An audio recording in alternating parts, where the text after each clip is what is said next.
Hi everyone and welcome back to my channel. Today I'm sharing with you how to make a mirror cake. A mirror cake is a cake covered with a glaze that sets with a reflection, hence the term mirror. There are a lot of different designs. I'm going to show you how to create a marble-like effect. You don't need any special equipment to make this cake, and it's not too difficult either, so let me show you how to make it. The first thing you need to make a mirror cake is a cake. You can really use any type you would like. Chocolate cake, cheesecake. I've chosen to make a strawberry and white chocolate mousse cake. You can find the recipe in the information box as well as on my website. Make it the day before and place into the freezer to freeze overnight. The frozen cake is going to help set the glaze.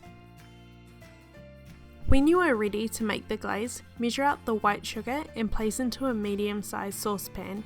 To the sugar we're going to add sweetened condensed milk as well as water. The sweetened condensed milk is the most important ingredient in the glaze. It's what's going to create the reflection. If you would like to make this mirror cake, you can find a printable recipe on my website. Just click the link on the screen. Place the saucepan over medium-low heat, stirring occasionally to dissolve the sugar. While the sugar, condensed milk and water is heating up, in a small bowl measure out 2 tablespoons of powdered gelatin and pour over half a cup of cold water. This will swell the gelatin, allowing it to dissolve in the glaze much easier.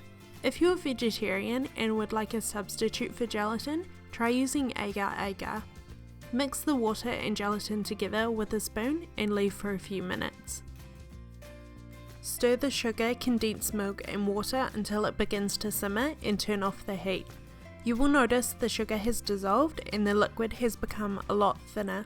Spoon in the swelled gelatin. It should have soaked up the water by now, becoming quite solid.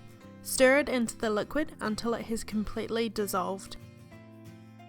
Into a medium-sized mixing bowl, pour in 2 cups of white chocolate chips. Make sure to use chocolate chips or cut the chocolate small so it will melt a lot easier. Pour the hot liquid over the white chocolate and leave to sit for about 5 minutes to allow the chocolate to melt. After 5 minutes, use a whisk to gently mix the glaze until the chocolate chips have completely melted. This will take a few minutes.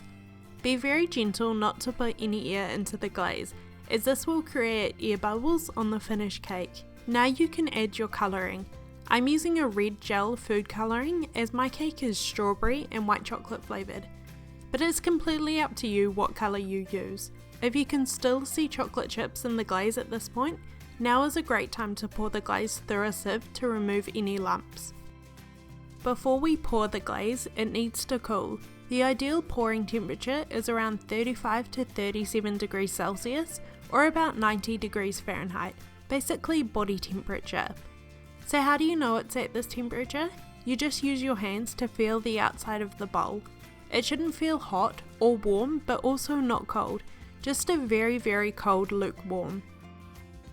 Remove your cake from the freezer and place onto a cup that is sitting in a tray to catch the drips from the glaze. Begin to pour the glaze over the cake. It will run down covering the sides. A lot of the glaze will drip off, but you should get a good coverage. To create the marble effect, use a gel of food colouring and add a few drops to the top of the cake. Use a small offset spatula to smooth over the cake, spreading the gel of food colouring. The glaze will continue to spread down the cake, making the effects look more authentic. Leave the glaze to set for 3 to 4 hours before cutting into the cake. I hope you enjoyed this recipe. If you make this mirror cake, please send me a photo. I would love to see your design, as no two will ever look the same. Thank you for watching and I will see you in my next video. Bye!